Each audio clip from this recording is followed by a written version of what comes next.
Welcome, welcome, one and all. Welcome back to the live. Welcome back to today's Thursday. Wow, it's Thursday. Thursday session. We are live today with my dear friend Dash Kuhr over at Hawaii Institute of Pacific Agriculture on the Big Island of Hawaii, and we're going to talk to him today about food sovereignty, about seeds, about land, about stewardship, and all the kind of things. So let's see if we can get him on here today. Still not seeing him.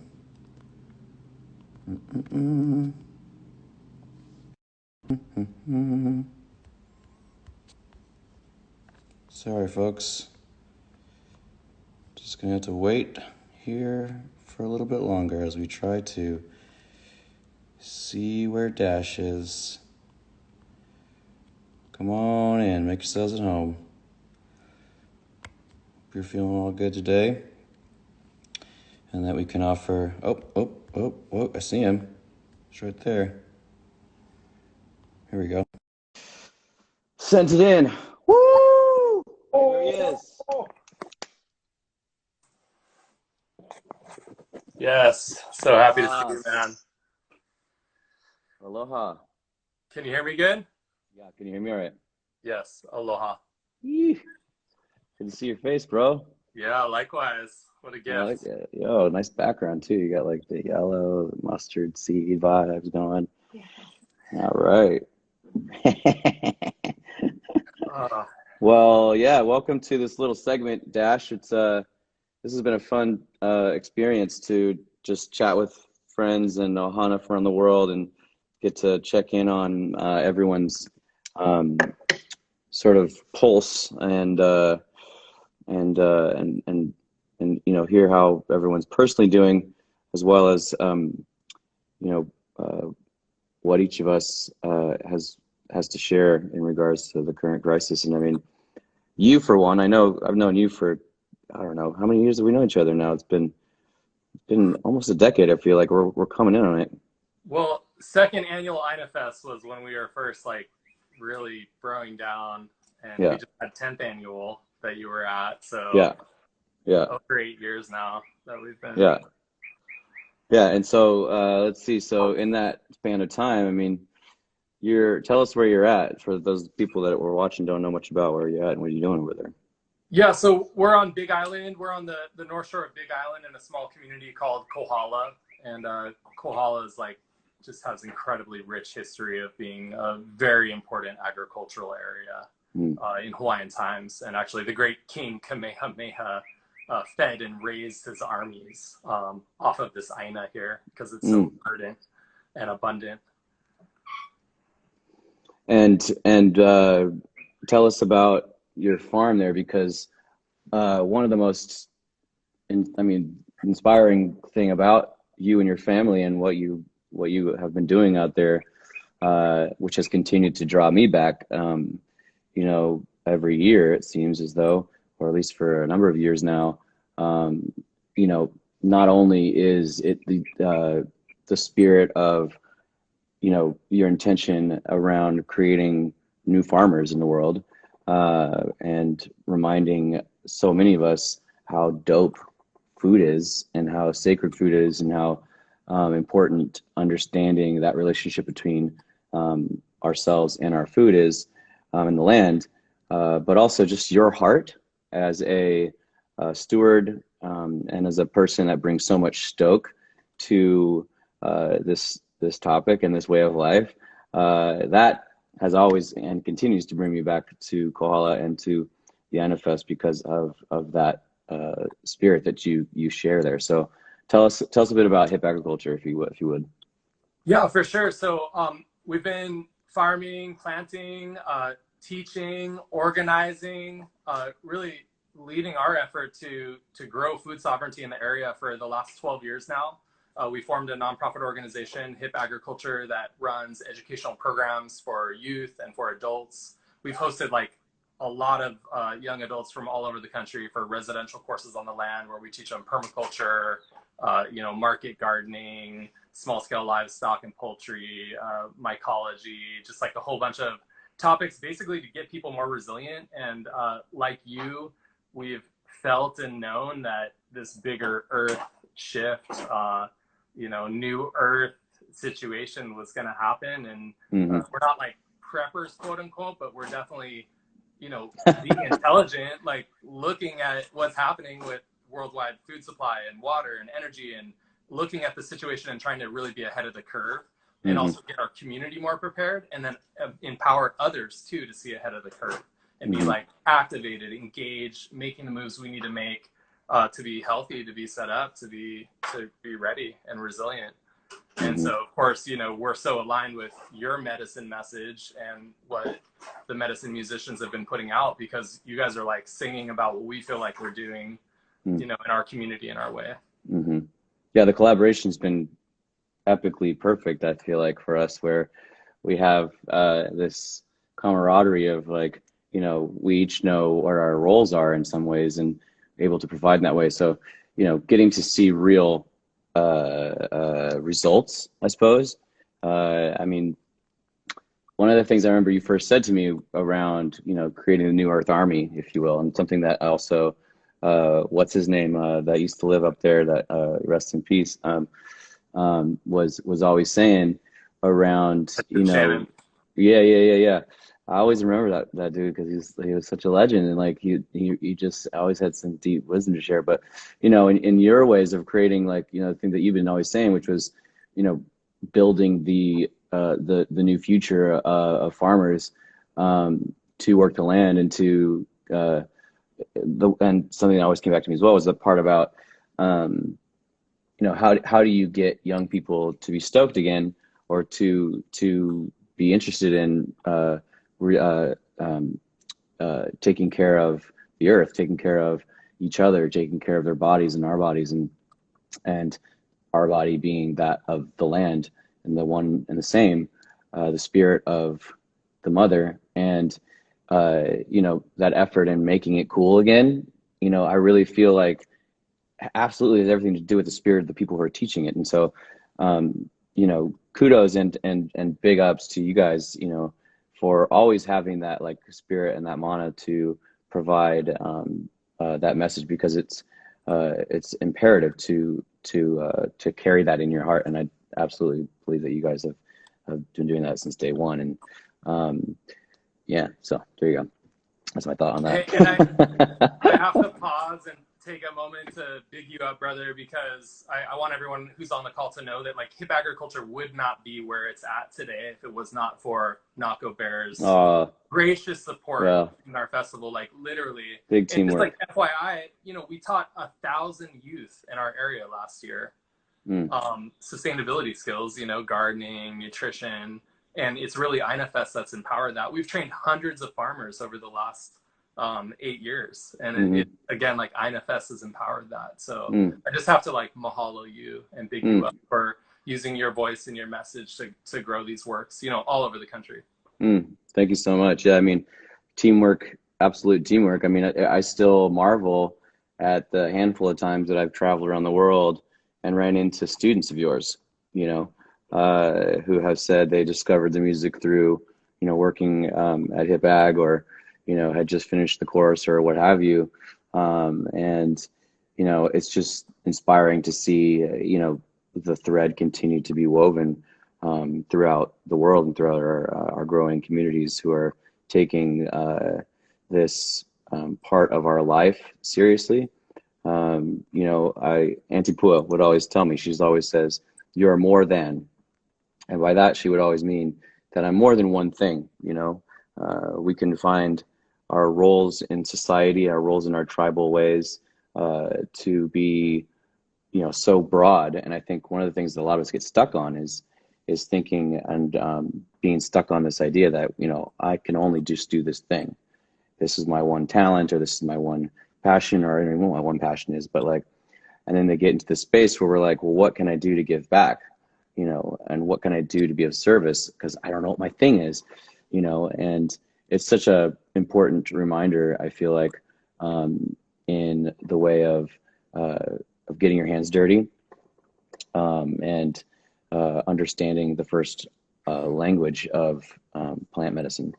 Now, I know that you have constantly kept me stocked up with good medicines over the years. Doesn't matter where I am, you always send me some good things. So tell us a little bit about some of those freaking amazing medicines you guys are cultivating over there. Yeah, I want to dive into that. I do want to comment on what you just shared, because I think it's so right on. And like, people on the call, it's like, who are the medicine makers that are on the call? Who are the bread bakers? Who are the gardeners? Who are the animal whisperers? You know what I mean? And like, in this time, like, we're probably going to see a back to the land movement triggered through this situation that we're facing. And I just feel like people got it in their genes. We got it in our genetics. And it's like, let's get back to canning and planting and doing the things that are going to make us more resilient. And if you don't have access to it, like I was saying this to somebody the other day, I was like, if you don't have access to land to farm or grow, garden or whatever, like, that's totally, a reality for a lot of people in the world, and, bless their souls for living in places that, they're needing to be in those places. And, I was like, yeah, but, you could also, even just, it's like having a plant in your house, or having like a planter box where you've got some tomatoes going or something like this, or you can, honestly, like in Portland, I mean, this is Portland, but like an interesting example is like so many, city blocks have herbs growing, lavender or rosemary and sage. And like, one of the things that I thought was always so fun about Big Island was, Drake, or like any of those cats that are in Hilo, or basically like beautifying our cities in these little areas, however small, with food and with medicine, so that we can always know that there's an availability to people who are in who don't have access to it. We might see that popping up more everywhere, right? Take the land back, take your power back. And I always tell people, like, guarantee right now across the entire United States, there's empty farms with an empty barn, probably with a tractor already parked with the keys in the tractor, just waiting for, for us to get back to those roots. Absolutely. Yeah. It's one thing that continues to just excite me, is the interest and the challenge. I guess it's the challenge really that I love about it, of stoking people out on nature, because what is it? It's an innate sense of who we are, our connection to the land, our connection to Mother Nature, and therefore our connection to the food. So yeah, the separation that we've experienced for so long around it. I mean, you grew up in Cali, right? I mean, you know exactly what I'm talking about when it comes to entire cultures who are just so socially distanced from their relationship to nature. Yeah. And so on that tip, it's like, we do need nature now. I mean, those of us that have been involved know we have needed it for the healing, but we're going to need it more than ever before, and especially with the herbal medicine. I mean, it's so crucial to turn to nature for what are those traditional remedies and healings that can make our immune system stronger in this time, can help us fight off infection, and fight off viruses. And so we're definitely focused right now on our farm on stockpiling as much turmeric powder as we can, noni juice, ava for anxiety, and of course we're always growing, processing, and making ashwagandha tincture, which I send to you, and that's just like the overall war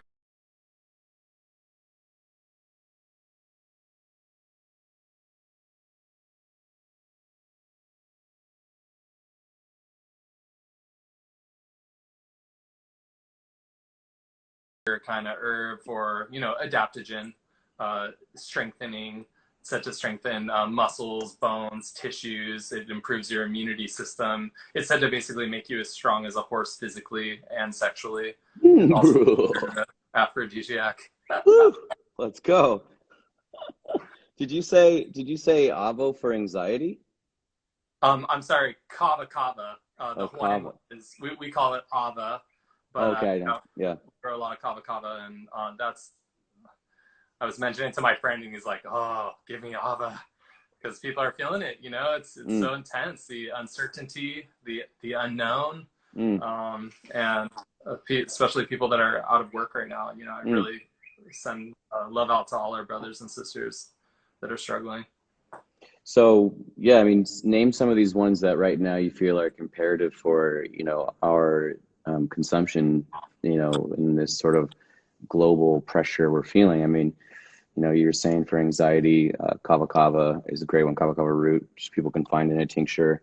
I mean, is any of this stuff available on your site? Is that something that's, you know, shippable, or is that sort of like low stock, kind of like keeping it local? And what's the scoop on that? Yeah, so we have an online store, and we definitely send out tinctures, medicine packages. We're sending out turmeric root fresh right now. We're sending out turmeric powder, and yeah, just trying to get it out. The noni's harder because it's just, you know, it doesn't keep, and you gotta bottle it. But I mean, these are incredible healings. Like, you know, the legendary farmer Ginger John. I mean, he's got the story when he's like sick and dying on the beach. He's coughing up blood. Hospital can't help him. Hawaiian auntie comes and is like, "Boy, take noni." He takes the noni. It saves his life. He's like a legendary farmer to this day on Big Island. I've heard numerous stories about the noni, like saving people from radical lung conditions, including lung cancer. So the noni is a really incredible healer. Likewise, turmeric, we call it olena, is the Hawaiian word. And of course, Uncle Kai got us growing olena. But that's the Ayurvedic remedy for pneumonia. Actually, it's turmeric powder and milk. And I can share personally, because I actually, one time I got pneumonia like years ago, and I was like, I don't want to do antibiotics. I had like probably bacterial or viral form, whatever. And I did the turmeric and milk, and it got rid of the pneumonia. And so like we have to, again, or we should, if they're available to us, make use of these cures and remedies. So we're kind of, you know, we like to do the ashwagandha and kind of the you know, the polypore mushrooms, the medicinal mushrooms like the reishis and the turkey's tail and that kind of stuff, preventative. You know, you're like building the immune system, staying strong, staying healthy. Right. And then, you know, turmeric and noni if you like have more of a condition, but you can do the turmeric preventatively too. Yeah, I mean, some of these things are so great as a reminder in general to be continuing to, like, you don't just take this medicine when you're already sick. You know what I mean? Like, I think preventative stuff is something that a lot of folks aren't accustomed to, because if you're thinking about like our relationship with so many other things in life, you know, we don't prepare for, you know, we wait till it just drops in our face, like this crisis, for instance. You know, we wait for something bad enough to shake us to that core for us to get our shit together and go like, oh yeah, right, yeah, I guess I should have been paying attention to that shit.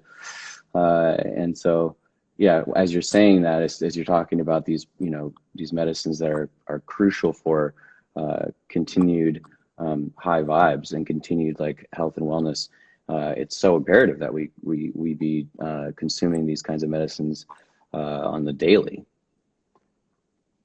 Agreed. And the saying is that ounce of prevention is worth more than a pound of cure.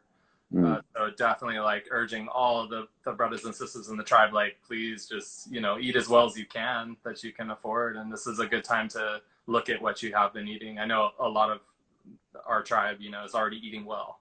And it's our family maybe that we need to be cooking up some like ital soups for with the turmeric. And yes, with the black pepper, whenever we take turmeric, we add the black pepper to potentize the curcumin. It basically makes the curcumin more available to your body, so you process it better. And we like to make, you know, we make teas, we make turmeric juice, we put it in soup, we put it in all kinds of stuff. But when you mentioned that turmeric and milk was a Ayurvedic remedy for what was it, lung conditions? Pneumonia.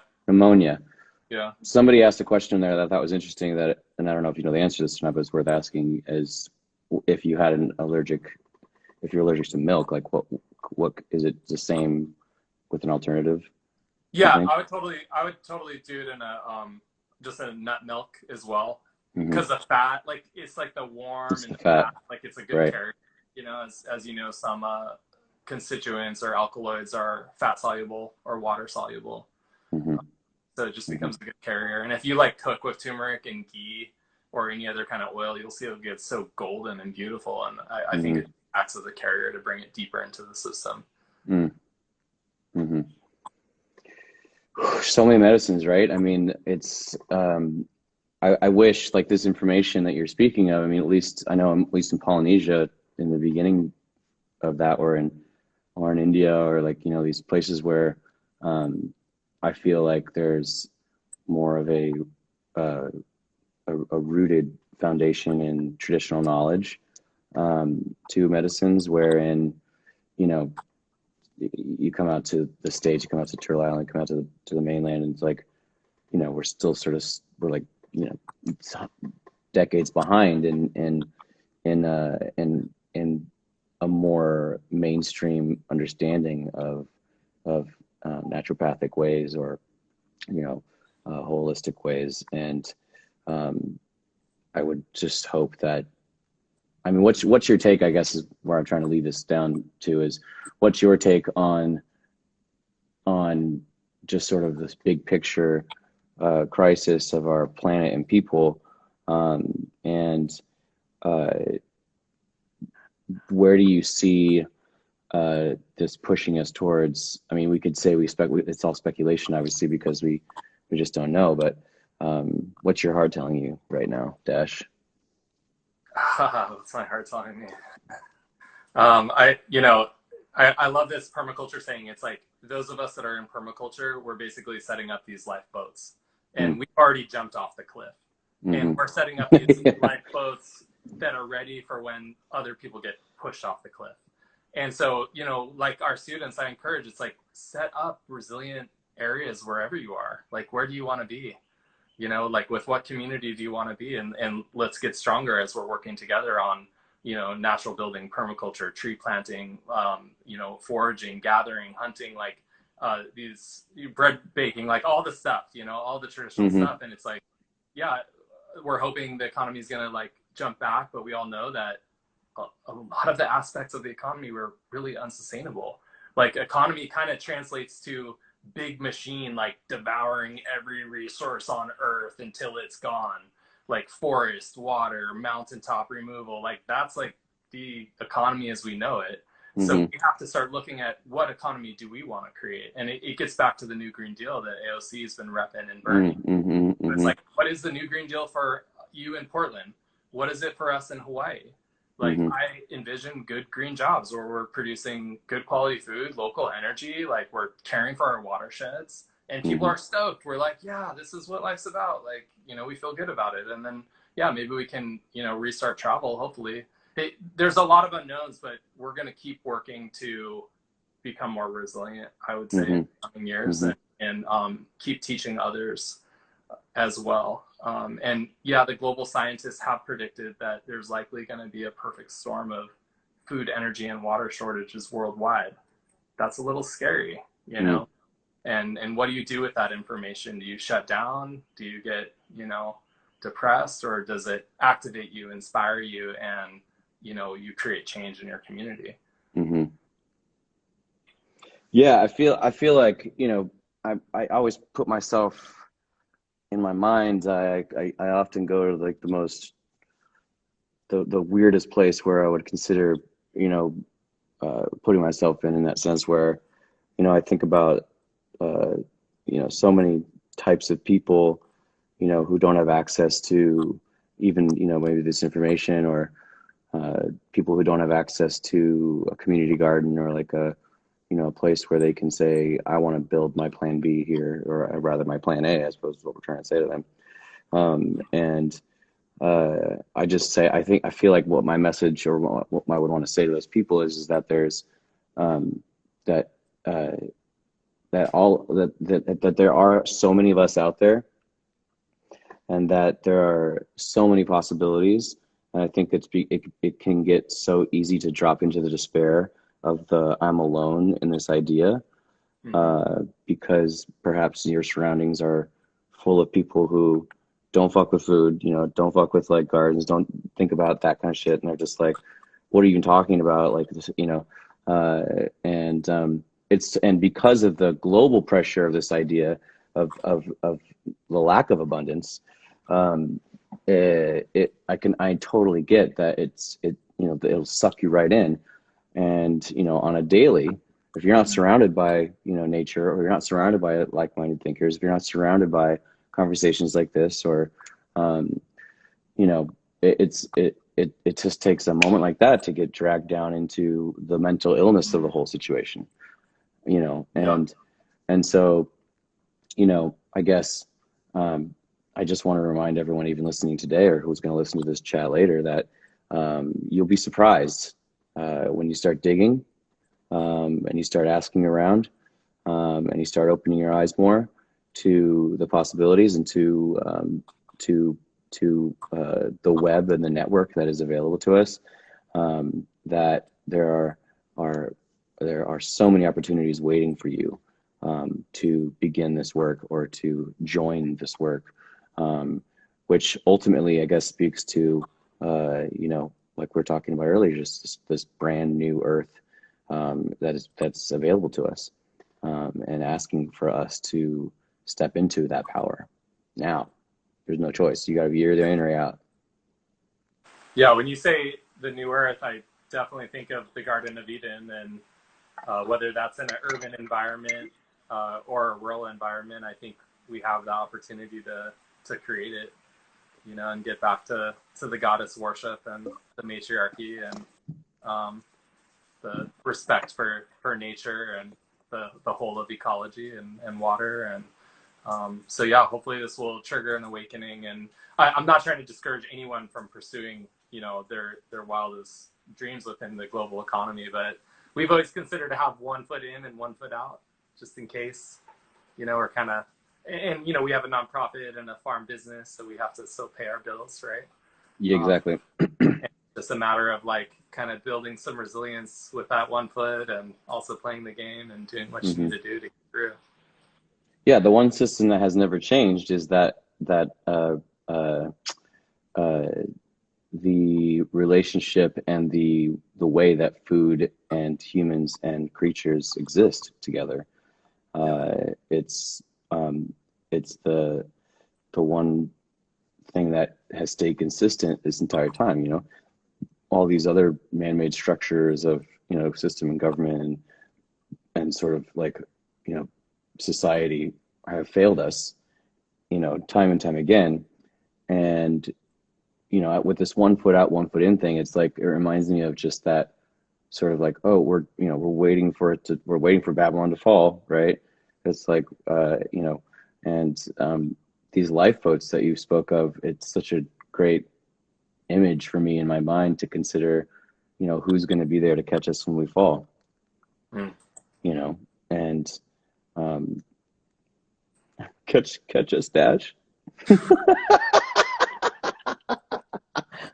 uh, you know, it's happening right now. Like, there's young, awesome, inspired people all across the U.S. that have been doing it. Yes, And like, it's going to be about those bioregions. Like, look at Appalachia. Like, there's incredible, the skill sets they have, the stuff they're doing down there, the musicians, you know, the scene. Like, it's like, we can, again, just hopefully make a better setup, right? A better situation when we get through mm-hmm. this. And that's the opportunity and the call. And there's no real sovereignty without food production.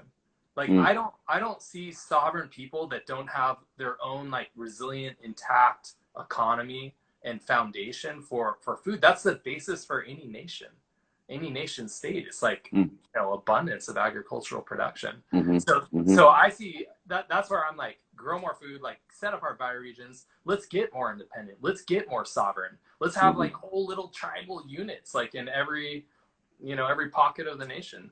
And then if we do see the U.S. totally crack and dissolve, which I know that it's hard to talk about and people don't think it could ever happen, but nation states fall, you know, and then new allegiances and regions form. Like, I'll trade spices all day long with Portland. You know, Or Well, you're making a great point here because, you know, as you said, every great empire has fallen, and uh, and what we're seeing here on the West Coast, at least as well already, is like California coming out and saying, you know, we're going to provide support to every state on the West Side, and you know, sort of, you know, having the biggest economy on this side of the country. It's like a, you know, it's such a clear, easy move when from the top the illusionary top, you know, the misinformation and the blaming and the purposeful pitting states against each other to have access to things that we need, right? And if you took the virus out of the situation and you said, okay, so, you know, on a very basic human right, you know, situation, like what are we needing? You know, we need access to clean air, we need clean water, we need food, you know, we need medicine. And, you know, when states start, you know, thinking in a more, you know, you could say tribal way, in a more of a, you know, it sort of comes down to that, right? Like it's sort of moving us in that direction. Like we're going to take care of ourselves over here. We're not going to wait for y'all over there to like do shit for us, because that's clearly not going to happen. And we're going to fight each other, which is, you know, sort of what they're, you know, implying and sort of forcing us to do, just fight each other.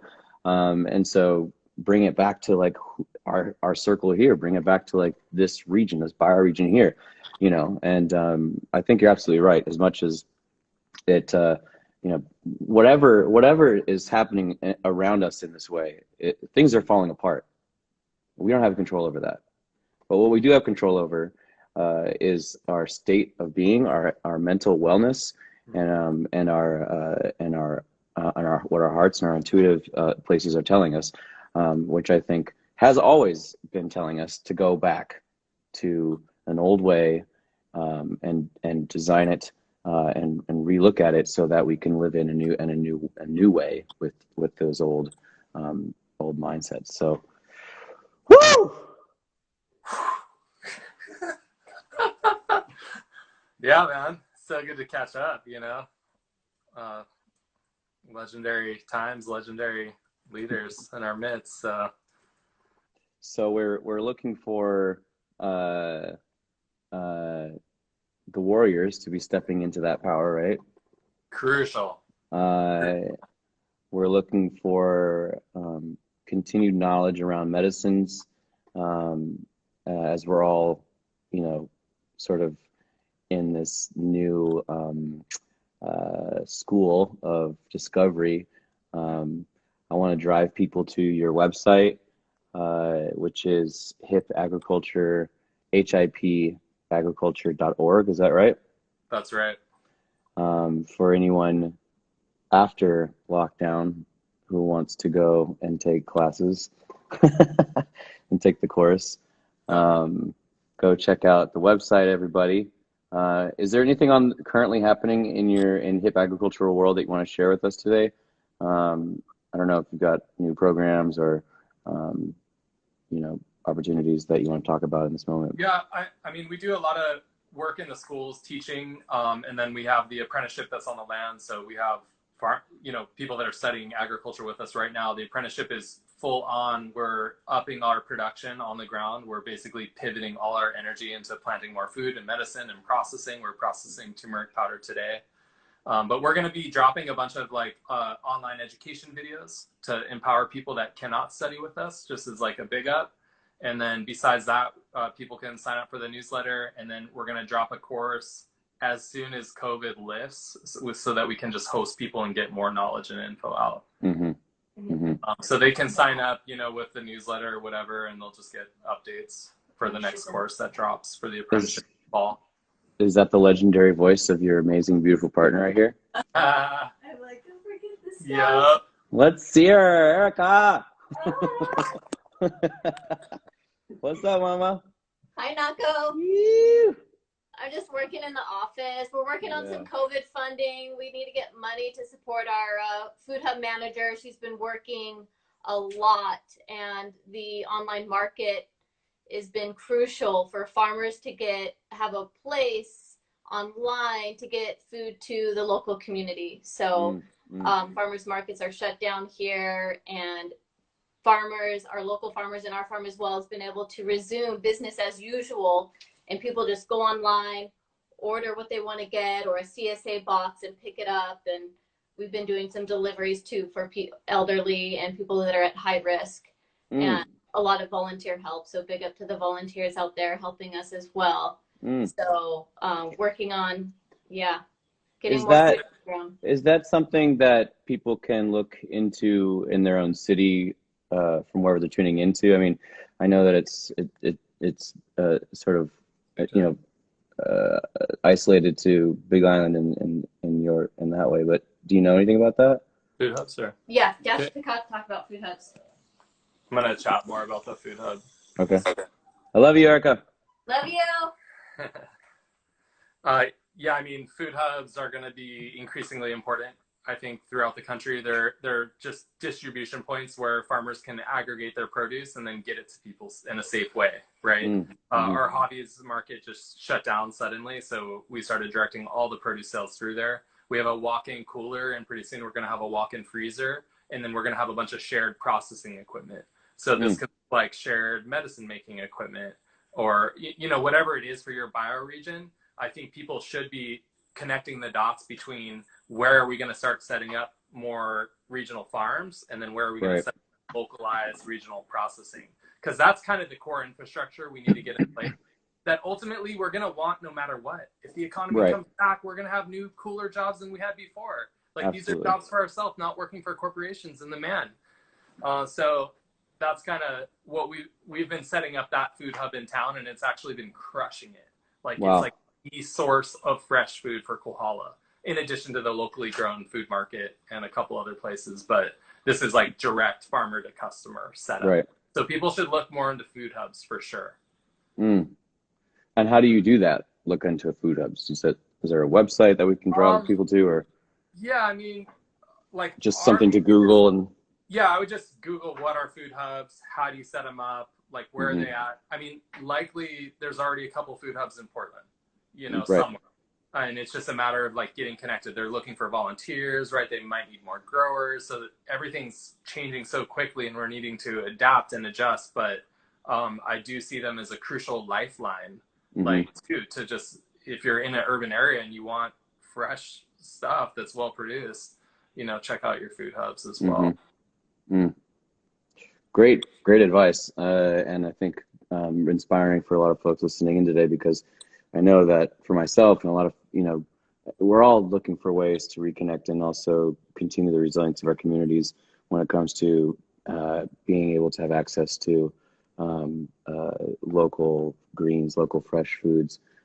So thanks for sharing that, and thanks for your work out there doing that as well. Yeah. And someone did mention CSAs, and 100%, like we've seen a huge uptick in who's signing up for our farm CSA, but I think we'll see them grow. We're going to see them grow right now. And it's smart for people to have that direct connection to a piece of land that they know they have a share and someone that. Absolutely. I mean, I'm a big advocate for like I know people love golfing, but I'm like, can we rip the golf courses up and like turn them into like food courses? And then we could actually still have maybe a golf course on the vegetable course or whatever. I don't know. We're architects. We need you guys to design these things. You know, I mean, local governments are scrambling to figure out what to do, and this is a good time. You know, people want to be collaborative and work, and there may be opportunities where a community can say, hey, we need this 100 acres now to grow food. Give us 100 acres. And some government officials and developers might be like, okay, here's the land. You know, like we're going to see this is the big restructuring we've been waiting for, right? Some land redistribution hopefully will be part of that picture, because we need to get the land to the people that need it to grow. Yeah, giving land back to traditional peoples who've been wanting to like grow food on their traditional land. You know what I'm saying? Like it bleeds into everything because it's all connected in that way. So connected.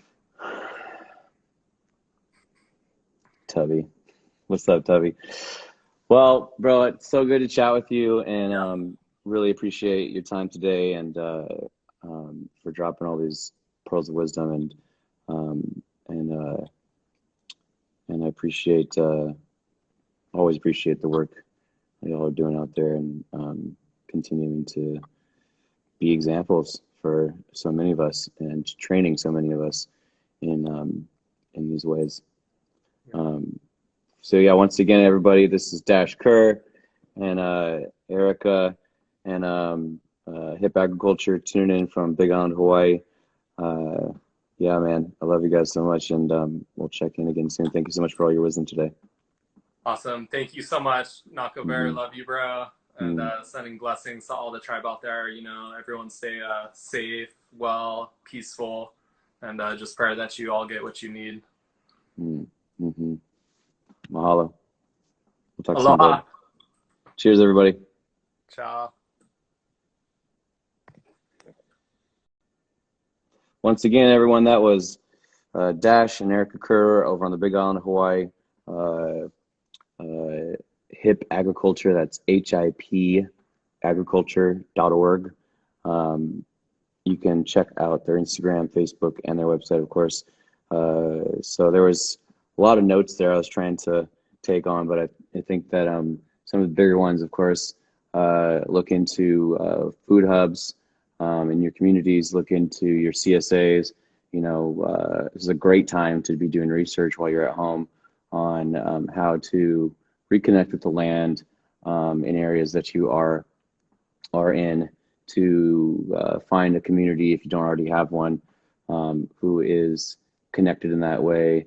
You know, even if it's like once a week, you can get out, get your hands dirty, pull some weeds, water some plants, you know, harvest some things, just to, even if you're brand new at the relationship between your food and where it comes from, and, you know, from all the things that you know we do with it. It's like, this is a great time to challenge yourself, maybe even in the kitchen, you know, make something new.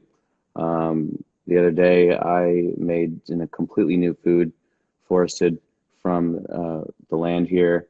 My roommate and dear sister Lena Moon, that you all perhaps have been seeing on Sunday service, told me that I could eat dandelions, and so we made just pulled a bunch of the dandelion tops, and they're a great liver detox.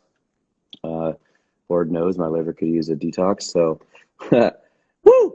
Did a bit of that. Breaded them with some flour and egg, and ate those, and they were delicious. So I am currently we are currently preparing our gardens here based on some of the old systems, the Three Sister systems, the traditional ways of corn, beans, and squash, and we're excited about that. And we, as always, are sending all y'all big love today, and hope that you were able to gain some knowledge from today's conversation. I know I did, and these kinds of conversations around food and around our relationship to nature and our relationship to the soil, and the rebooting, I suppose, of that kind of thing it really excites me, because it's just really fun. So yeah, love you all very much. I can't even believe it's fucking Thursday already, man. Like, literally, even though these days seem so long, they're just going by like that. So let's get back to work, y'all. See you on Sunday. Also, announcements. Later today, within the next, I guess, 4:45. Yeah, in an hour. Forgot. I'm glad I didn't sign off yet. In 1 hour, I am going to be on YouTube on Sugar Shack Sessions YouTube channel, chatting with everyone live as we premiere the newest acoustic version of my song Part Problem. We recorded an acoustic version just before Red Rocks last year, and so we are premiering it with Sugar Shack Sessions, and it is going to be premiering on their YouTube account. I will be on there live answering questions, typing away, chatting with y'all. So yeah, head over there at 4:45 Pacific time. That's in an hour on the West Coast here, and peep the new video, and we can talk shop and answer questions at that time. So yeah, all right, here we go. Signing off. Big love.